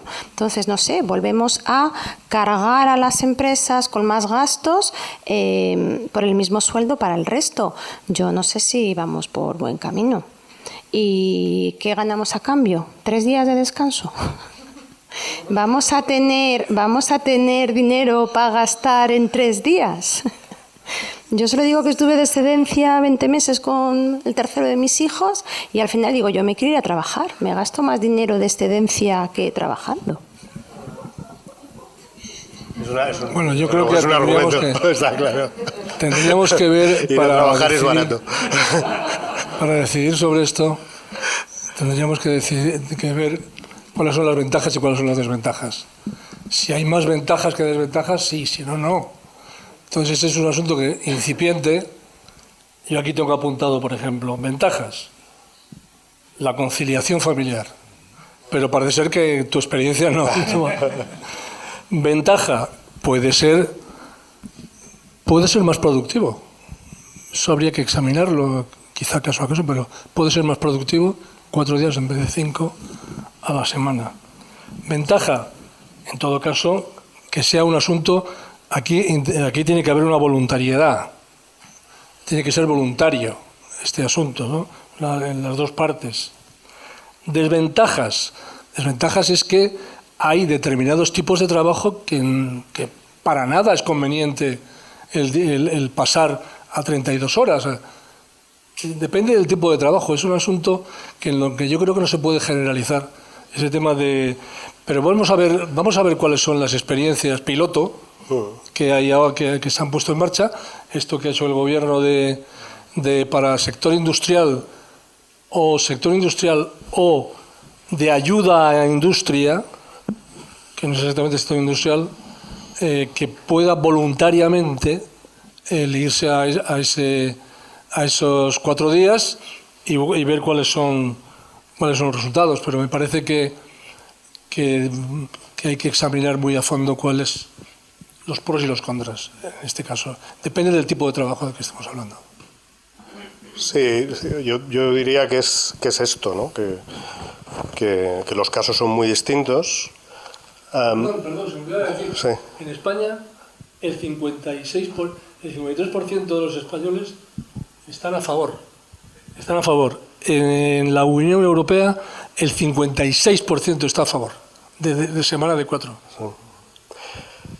No, y creo que hay bastante trabajo sobre cuáles podrían ser los mecanismos de las ventajas. O sea que yo creo que hay bastante consenso, incluso entre los economistas, que podría tener muchas ventajas, y muchas ventajas en esta era de digitalización, donde vas a tener mucha necesidad de que los trabajadores tengan tiempo para adaptarse, para formarse, y este tipo de flexibilidad laboral puede ayudar mucho, ¿no? a la formación continua, vaya, tanto al interior de la empresa como fuera, ¿no? O sea que esto, lo que es difícil es cómo se implementa. Esto es muy difícil porque, como decía Diego, como decía Susana, somos muy distintos, los casos son muy distintos, no podemos hacer la misma receta para todo el mundo. Si pensamos en la jornada de 40 horas, algunos estudiosos dicen que quizá pues pasar a 36 en 4 días, quizá hay que trabajar un poco más el resto de los días para tener un día libre, ¿no? Y ese día puede ser de ocio, como a veces para algunos el fin de semana, para otros el fin de semana muchas veces no es de ocio, y ese día tampoco, y es para otras cosas y para estar al día. O sea que realmente hay muchas posibilidades aquí, ¿no? Y ir directamente a la cuestión de las cuentas no salen, bueno, diría que hay muchas cuentas para hacer, ¿no? Y luego, por ejemplo, pues gestionar bien los festivos en España, ¿no?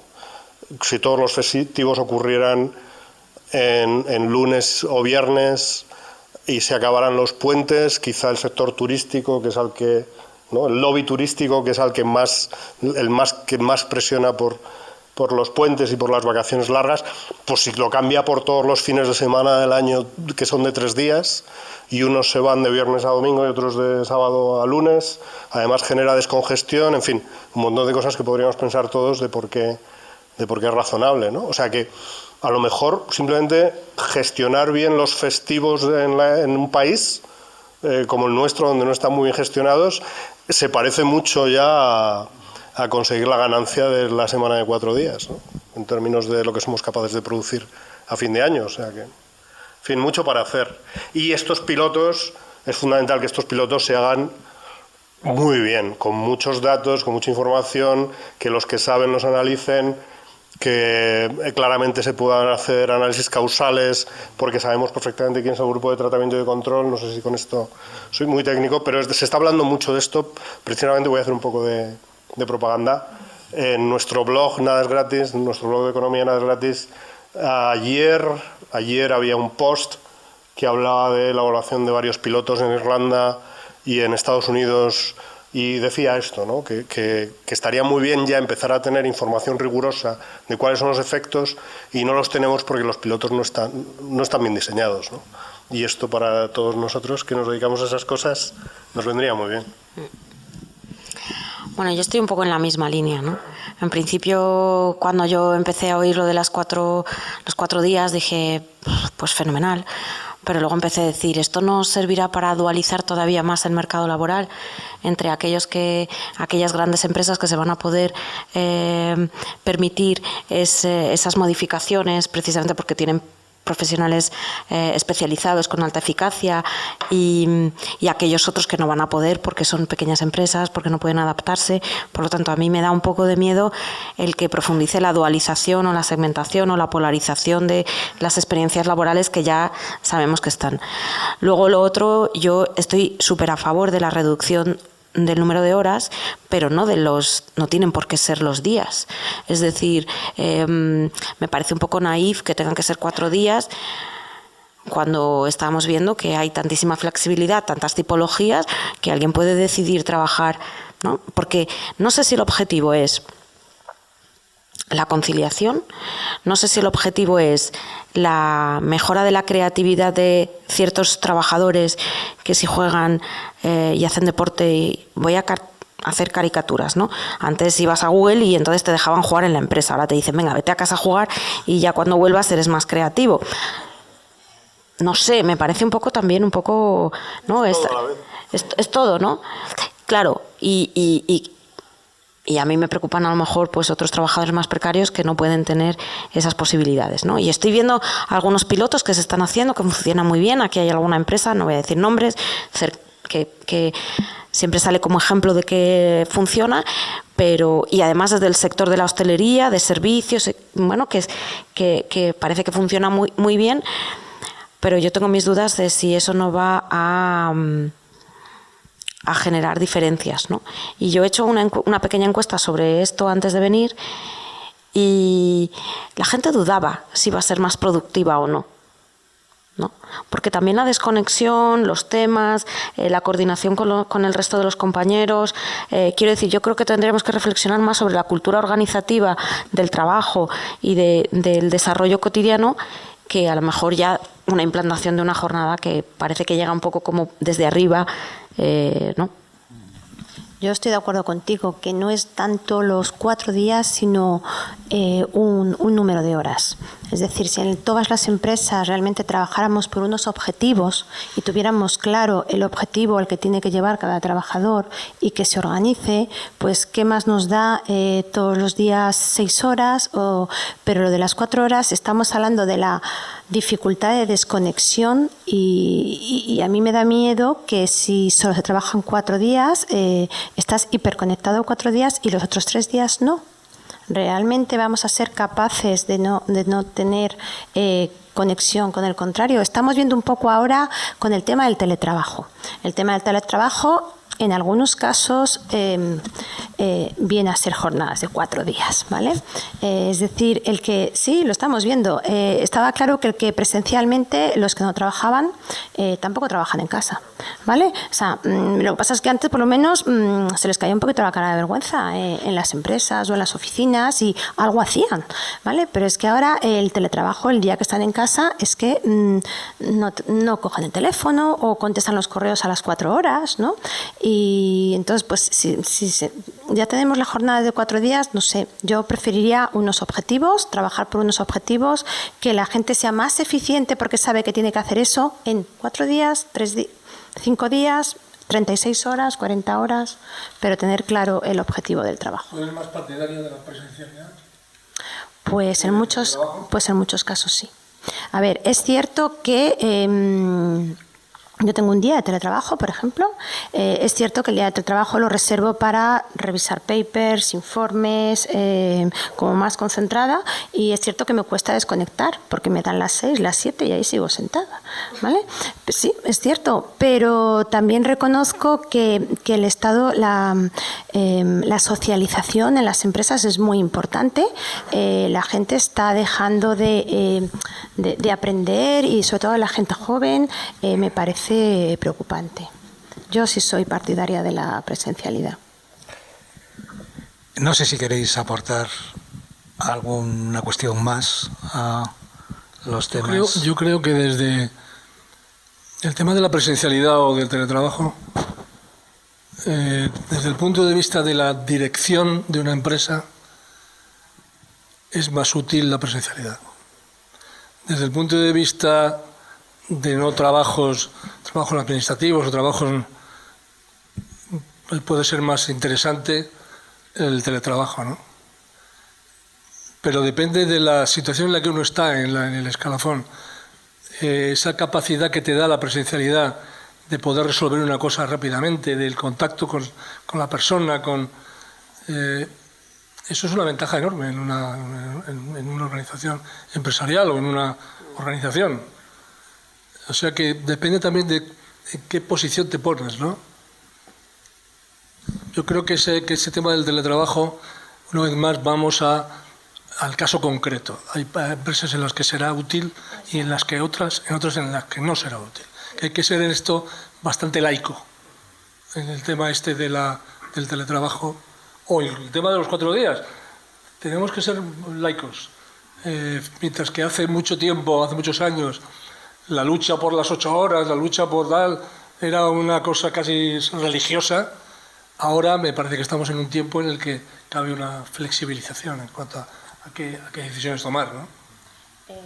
Apunto más cosas al respecto. Efectivamente, bueno, se consiguió hace ya 40 años, ¿no? Libre los sábados, que también era un día de trabajo, eran jornadas de 6 días y se consiguieron 5. Bueno, pues realmente 2 días.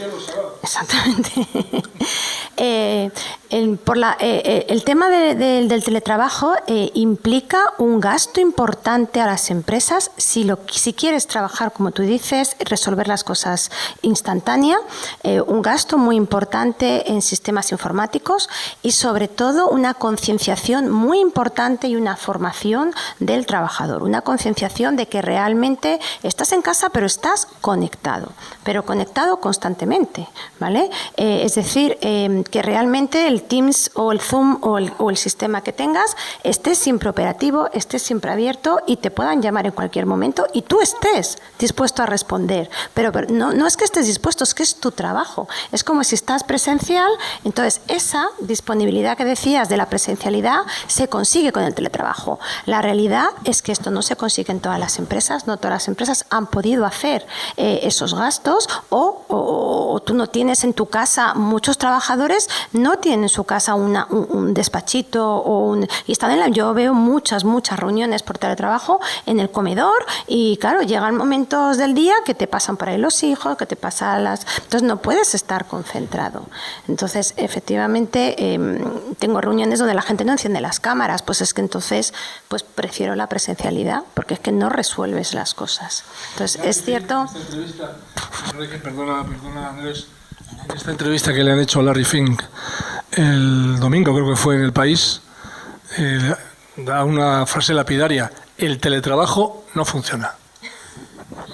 Y esto lo dice el gurú por excelencia de los fondos de inversión, ¿no? Bueno, tal vez del mismo modo que decía Luis antes en relación pues con la hiperconexión o con el teletrabajo ocurre lo mismo, ¿no? Estamos empezando, estamos aprendiendo, se necesitan más datos, más información y bueno, con la jornada de 4 horas, pues exactamente. 4 días, perdón. Exactamente. ¿Cuántas veces hemos dicho 4 horas? varias veces. Sí, estaremos pensando. Bueno, no sé si queréis aportar alguna cuestión más, pero yo creo que es tiempo, si alguien de quienes nos acompañan quieren veo ya 2 manos levantadas, 3, 4, 5, bueno. Esto, y ahora si alguien me ayuda para que no nos andemos sí, yo creo que tenemos que pasar los micros, ese tiene más, pasamos ese. Por ejemplo, Víctor, sí, os pediríamos reflexiones y no preguntas para volver a reabrir el debate o dejar las preguntas en el aire para que pues nos las trabajemos en casa. Yo voy a hacer un apunte nada más. Bueno, Víctor Mimbrero es el director general de la fábrica de moneda. Director de formación y en el área de recursos humanos, sí. Yo el apunte que quería hacer era, volviendo un poco al tema de los derechos del trabajo y que tocan quizá un poco todo de lo que se ha hablado aquí esta tarde, es en que hasta donde yo sé, puede que me equivoque, pero creo que no, en este caso, de las pocas cosas en las que no existe una legislación internacional es en el tema del trabajo. Hay unas directrices de la OIT, pero no hay un estatuto de los trabajadores, por ejemplo, internacional. En un mundo muy global, como hemos dicho, en el que muy probablemente las empresas tengan en algún momento que contratar un informático hindú en el futuro, que ni siquiera va a aparecer por la empresa, que tiene que trabajar todo el tiempo desde allí y que tiene que tener unas condiciones que probablemente sea una de las soluciones, se tengan que regular vía convenios que contemplen trabajadores internacionales. A día de hoy no hay una legislación que regule estas cosas, que probablemente si lo hubiera igualaría muchas condiciones, por lo menos en algunos sitios, y haría que estos flujos de trabajadores que se van, pues porque las condiciones serían muy parecidas en unos sitios o en otros, pues probablemente se redujesen también. Pero es curioso que hasta el país con menos recursos jurídicos sabe hasta dónde puede meterse en el mar, siguiendo en su país, que todas las transacciones y operaciones comerciales tengan unos Incoterms, una serie de normas que regulen determinadas cosas, y sin embargo los que realizan esas operaciones, los que van en esos mares a pescar, van todos en unas condiciones totalmente distintas porque no hay un marco común legislativo para los trabajadores, para los que hacen de verdad las cosas, ¿no? Y nada, en el otro tema que habéis tratado de la jornada de 4 días, pues hay una contradicción, que es que en un país en el que está bien visto es el que se va el último a la oficina, aunque esté en redes sociales, pues claro, los 4 días, el que trabaje los 5 voluntariamente va a seguir siendo el rey del castillo, ¿no? Nada más. Si le puedes pasar el micro a Marwan, que... Marwan. Sí, de verdad, por favor. Sí, brevemente, pues yo quería haceros una consulta respecto, en este sentido, pues al futuro que nos espera a los jóvenes actualmente. Ya sabemos que varios países han entrado en recesión y que se puede avecinar una crisis económica bastante interesante, pero claro, alguna opinión o alguna reflexión que podríamos tratar posteriormente ahí, pues que afuera, sobre cómo se podría luchar para intentar conseguir suavizar de alguna forma esta situación que nos espera y no volver a una crisis del 2008 en España para todos aquellos que estamos recién titulándonos y esperando lo que es nuestro futuro laboral. ¿Quieres contestar alguna? Sí, hacemos todo. Bueno, gracias. Bueno, yo una reflexión.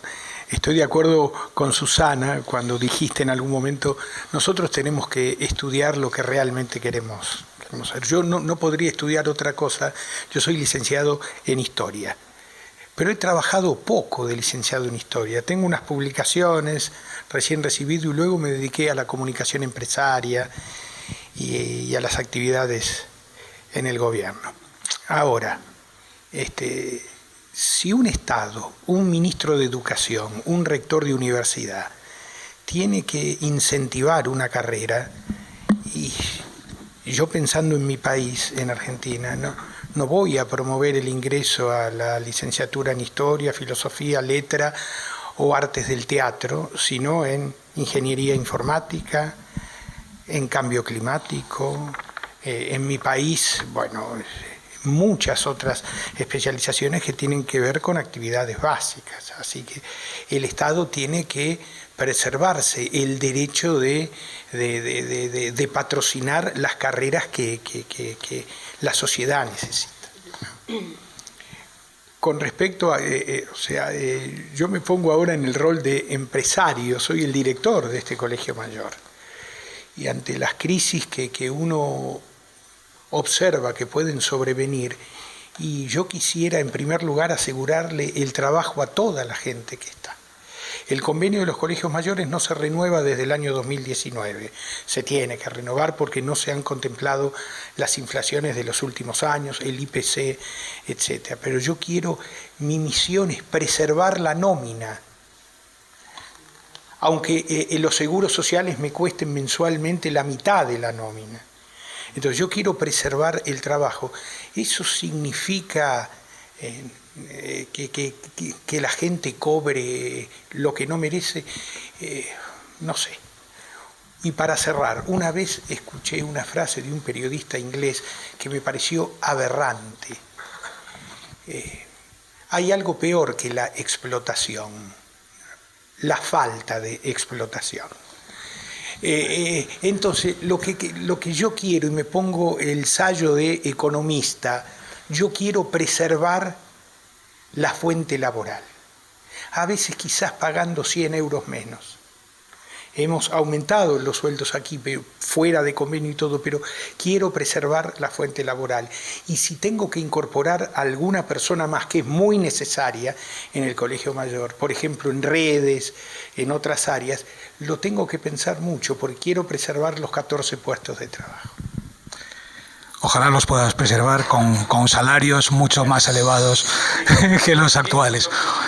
Quedaba María José, que había levantado la mano muy rápidamente. María José, y creo que no. Y Alejandro, pero muy rápidamente, que queremos acabar en tiempo. Es una nota. Precarización laboral, hemos hablado de distintas cosas, edades, formaciones, procedencias, pero no he oído aquí dobles jornadas, etcétera, etcétera. Por aquí se nos ha olvidado algo que yo creo que es de partida, y cuando empezó a hablar Diego López decía va a saltar la sindicalización, la jornada, la variable sexo. Gracias. Totalmente, gracias, María José. Alejandro, y terminamos. Disculpadme, después si queréis seguimos ya y... Muy breve. Muchas gracias, Andrés. Felicidades por la iniciativa. Echo de menos un poco, parece que el empresario es un señor malísimo que quiere precarizar yo creo que no, ¿eh? Y no hemos hablado de otro factor del mercado de trabajo que atiende directamente a los derechos del trabajador, que es el Gobierno Nacional y a su legislación. Lo dejo ahí como reflexión, no voy a poner tal. ¿Tenemos un mercado laboral flexible que promueve la contratación y la elevación de sueldos? ¿Cuál es la carga fiscal para los empresarios para contratar? ¿Están incentivados? Bueno, esto da para otra ronda, ¿no? Pero está muy bien. Lo dejo ahí, ¿eh? Pues no lo hemos comentado. Muchas gracias. Bueno, voy a ir... yo tengo que cerrar. Quiero darle el pie a Andrés para que cierre, diciendo que se me adelantó con lo que quería intervenir, diciendo que para invitarles a la próxima ronda, efectivamente, el sesgo de género es algo que no apareció en este debate y va a aparecer en todo el próximo, porque va a estar dedicado a eso. Así que muchas gracias, Melissa. Bueno, como habéis visto, aquí lo que intentamos es que se converse con calma, en libertad, sin atropellarse los unos a las otras. Esto del micro está muy bien, no tener cada uno un micro y que lo vaya cogiendo cada uno. Me parece que ha resultado estupendo. Me vais a permitir que cierre con unos agradecimientos siempre necesarios. Bueno, primero a nuestras invitadas, a nuestros invitados, a Susana, a Luis, a Rosa y a Diego, que hayan aceptado estar hoy aquí y a sus grandes aportaciones. También quiero mencionar a las instituciones que nos han ayudado, a UCM Directo y a mis compañeros José Víctor y Diego. Creo que me dejo a alguien más, pero no me sé vuestros nombres, disculpadme, que han estado asegurando pues la retransmisión de este programa, al Colegio Mayor Argentino, a todo su personal y particularmente a Rodolfo Barrese y al responsable del Departamento Cultural, Mauro Pozo, al Instituto de Tecnología del Conocimiento y particularmente a Juan Pavón, que siempre que le proponemos una idea pues nos apoya. Como no, me ha dicho que no la mencionase, pero a Melissa Campana del Instituto, a nuestro amigo y productor y consejero Pepe Jordana, que se ha incorporado un poquito más tarde porque tenía otras obligaciones. Le agradezco mucho todo lo que nos ha ayudado. Al actor, director y activista Román Reyes. Yo creo que su corto es pues muy bueno y muy inspirador. A la Facultad de Ciencia Política de la Universidad Nacional de Rosario, al Centro de Investigación en Gubernamentalidad y Estado, en particular a Pablo Manfredi, al Colegio de Profesionales de Trabajo Social de Rosario, a nuestro grupo Lab y particularmente a Renata, ya se dijo antes, en la Fundación, me voy a repetir, pero a Patricia Aranzaco, a Miriam Crespo, a Ángeles de Andrés y María Gálvez en especial, y un agradecimiento especial y un reconocimiento a nuestra casa patrocinadora, Viñals Wine and Food, creo que lo he dicho bien, se lo agradecemos mucho. Y después quería agradecer la asistencia especial de nuestra vicerrectora Begoña García Greciano, vicerrectora de Asuntos Económicos. Tenemos aquí otra vicerrectora, pero ha venido en calidad de tertuliana. A Alejandro Cremades, director del Colegio Mayor Santa María de Europa, a María Cristina Pérez Sánchez, que es la directora del Colegio Mayor Antonio Nebrija, a Víctor Mimbrero, que es el director general de formación de la Casa La Moneda y Timbre, ahora sí que lo he dicho bien, a María José Barahona Gomariz, que es la directora del Departamento de Trabajo Social de la Complutense, a la profesora Esther Mercado, que creo que la veo por ahí, no sé si me dejo alguna otra compañera, y a la asistencia de todas y de todos ustedes. Me gustaría que nos viéramos en las siguientes fechas que ya tenemos programadas. La segunda ronda, esta de hoy ha sido la primera, hemos aprendido mucho al hacerla. Serán sobre los derechos de las mujeres y disidencias. La celebraremos el 29 de junio, aquí también, Ronaldo, muchas gracias, con motivo del 3J. Ni una menos.